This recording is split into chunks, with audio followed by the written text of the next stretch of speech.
In our last video, we talked about why Xbox decided to full halt stop their battle with PlayStation and is now embracing them to stay afloat as a gaming business. Also, in our conjoining members video, we look at who really deserves credit for maintaining Xbox as a business despite recent woes. Today, however, we ask, is Xbox even being around a good thing for gaming?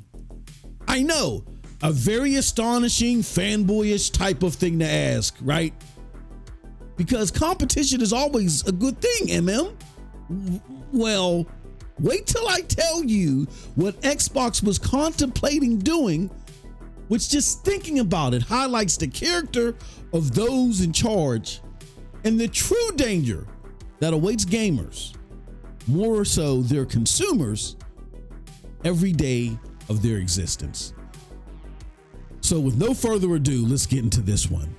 What's up, people? It's your boy MM2K of Hard Knock Digital Culture, Cloud Dosage, MM2K Gaming, back again with another episode of Quick Dose.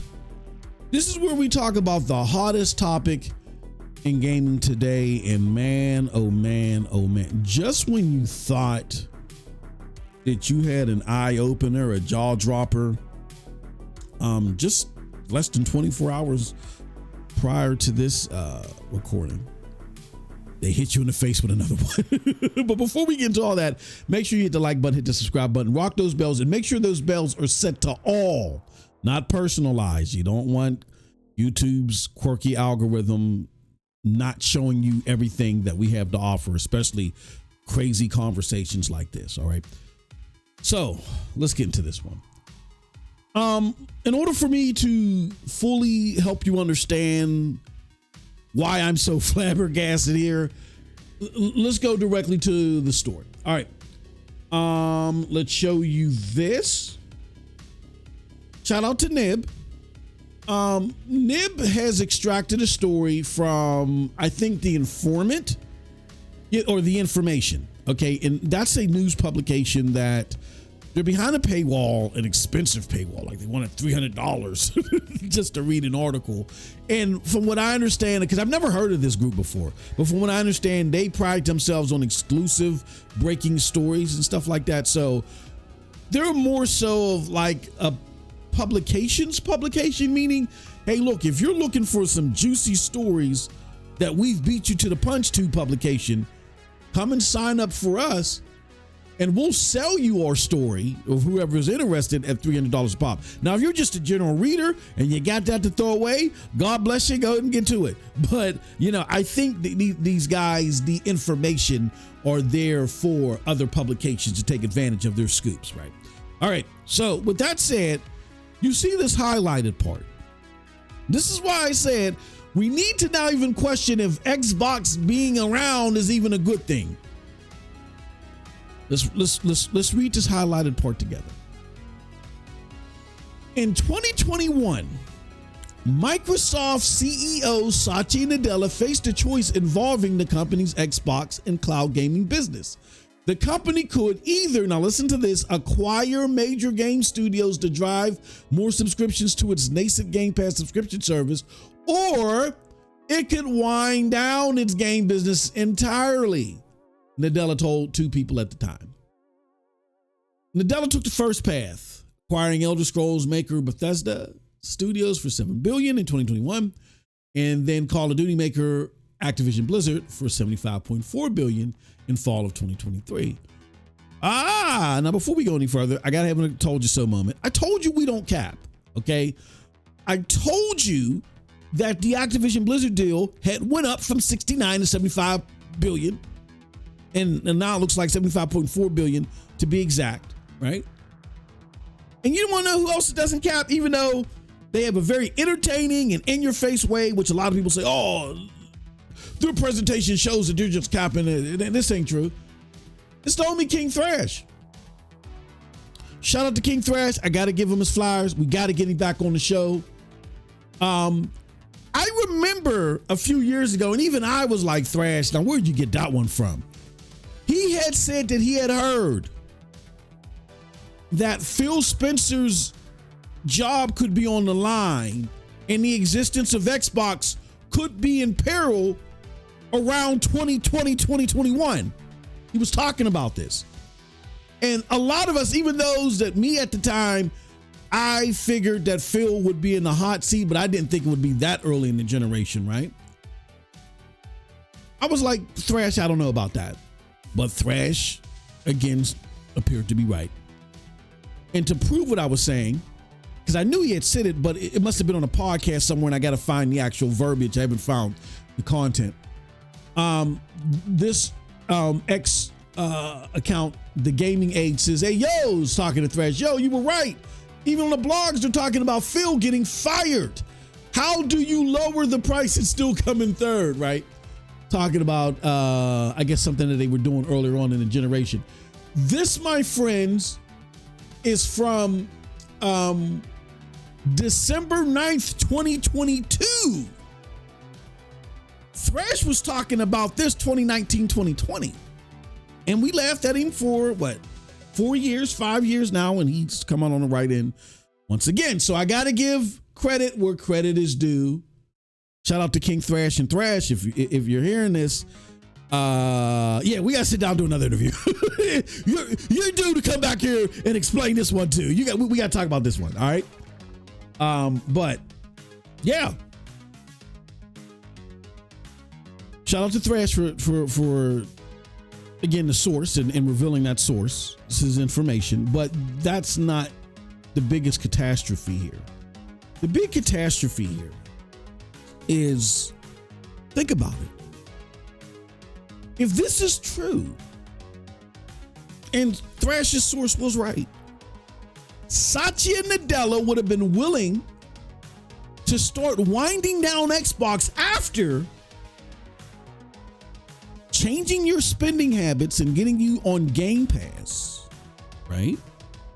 In dealing with Game Pass and thwarting your library and thwarting your purchase of ownership or anything like that, and getting you on Game Pass.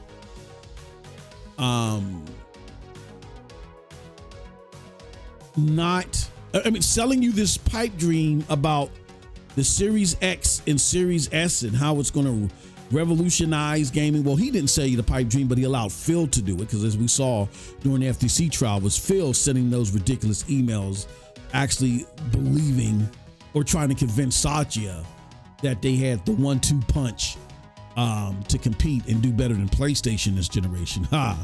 Right?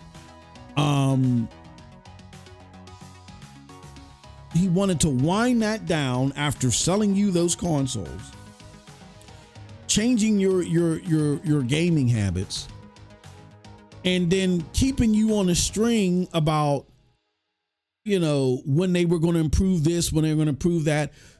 Get the cloud community all riled up, because we know the cloud community, while it's still nascent and while it's still a niche gaming group at the moment, they were disenfranchised gamers. They're gamers that, under the norms of dedicated hardware, either because of pricing or time dedications, because of downloads and stuff like that, it kind of pushed them to the periphery where they really couldn't game. And I could relate to it. Cloud gaming for me, my main push for it was the powerful tech and stuff that I was getting access to, the versatile and powerful tech that I was getting access to without me having to pay per powerful, versatile tech money. And regardless of you had the money or not, it just could do things that even native hardware couldn't do. Like me playing on a browser and me instantaneously saying, okay, I'm done in the studio for the day. Now I got to sit here and talk to my wife, which she doesn't mind if I'm playing games, as long as I can nod and say, yeah, I know that nurse sucks. Oh, well, how could she talk to you like that? But in an instant, I can flip my game that I was just playing on my web browser at 4K 60 and flip it to my Fire Stick downstairs and continue in 4K 60. You know what I'm saying? On my Chrome tab or whatever the heck, my Chrome box or whatever it is, right? So the versatility there that I couldn't even get from the most powerful hardware was essential for me as a content creator and someone that's big in the tech, right? So you were the ones that first sparked this interest in cloud gaming. You did it for me and you did it for others, regardless of where we landed, whether we landed as, those that were really enthusiastic about Stadia or GeForce Now or even xCloud. xCloud is the one that sparked that light in regards to cloud gaming. So you're going to bring in all those people, all those disenfranchised gamers, and then once again, just close up shop, just sunset everything on them, right? After sparking this big interest in this new, in the latest iteration of this tech, right? Have people that spent thousands upon thousands of dollars, if not tens of thousands of dollars, over multiple generations and just wind it down and throw it away just like that. Like, they didn't say sell, they said wind down. You were willing to do that. You were even contemplating that.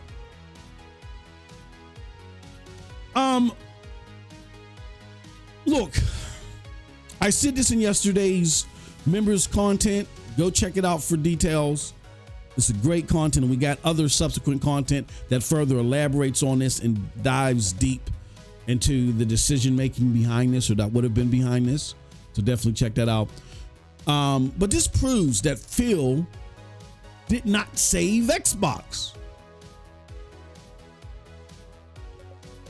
Xbox was a platform and a marketplace that was built, and its branding was all about bringing forth AAA genre-defining innovative gaming and technology and pushing the technological bounds, whether it was in the games or in the hardware of AAA gaming, pushing it forward. That's what Xbox was about. That has not happened. Worst performing in the cloud. They're still worse, and they still have less offerings as far as versatility is concerned than Stadia that died 2 years ago. When it comes to the games front, you did an evaluation yourself and said, we're not as good as PlayStation. It would take us years to be as good as them. You were just as good, if not better than them, just a couple of generations ago. What happened? Who fell asleep at the wheel? Phil Spencer, you became head of Worldwide Studios during that time period when people were like, oh, the 360 games, we liked them better than the offering on PlayStation 3. You were there. What happened?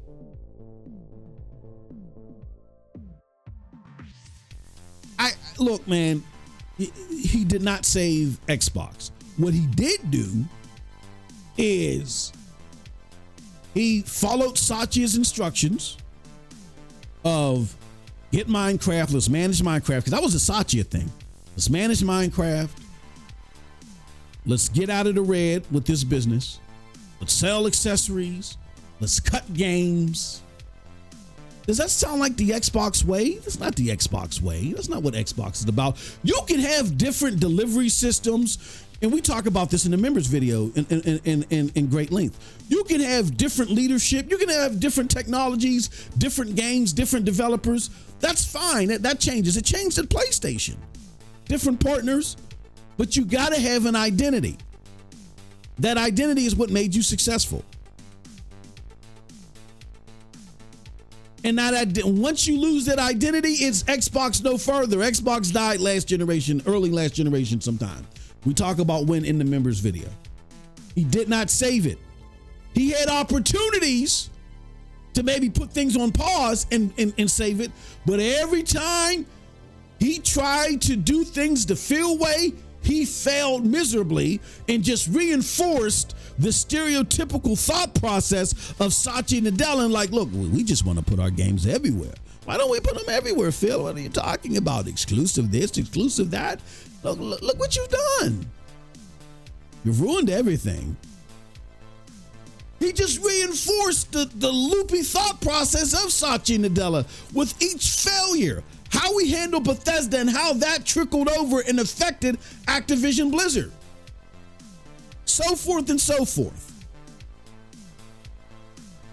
Unbelievable. So he did not save Xbox. He just set the stage and helped reinforce Satya's extremist ideas about gaming that is not about the culture that eventually led to Xbox being flipped to simply Microsoft Gaming. But more importantly, it shows the true threat that Satya Nadella is to gaming. Buying up already established properties, gutting essential oversight for margins, carelessly gutting gaming workforces and throwing away gaming staples in a blink of an eye. Like, who cares? Oh, it didn't work out in the first 3 months. Who cares? Oh, Tango Gameworks phooey.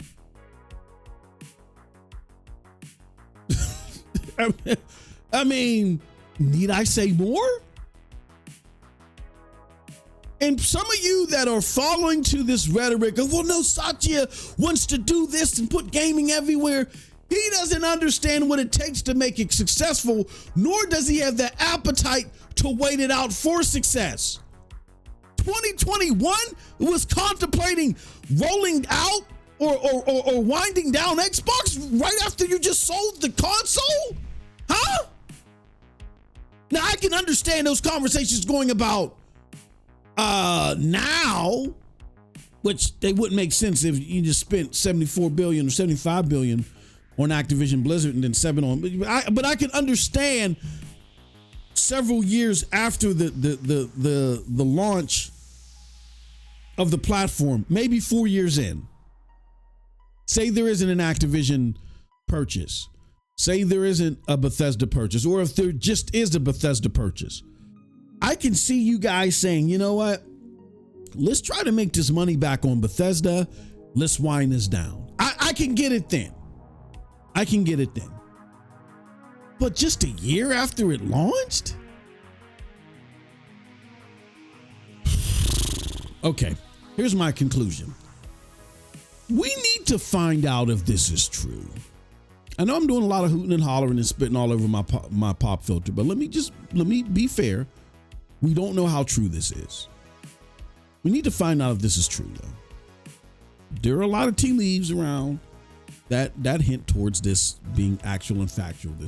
This group, the information, they have gotten comments from various other people. Like, let me show you real quick. Denny Fish, a Janice Henderson Investors Portfolio Manager, says Activision has been disappointing. We've heard that a billion times over.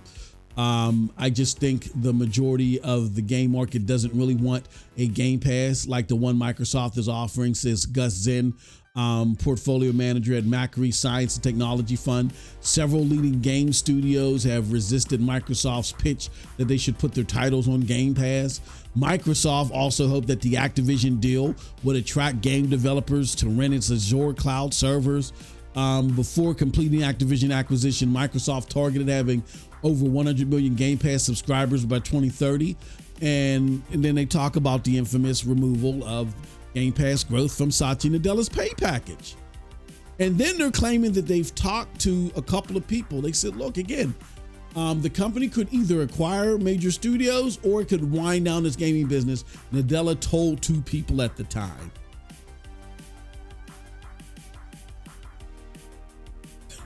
This gives me heartburn.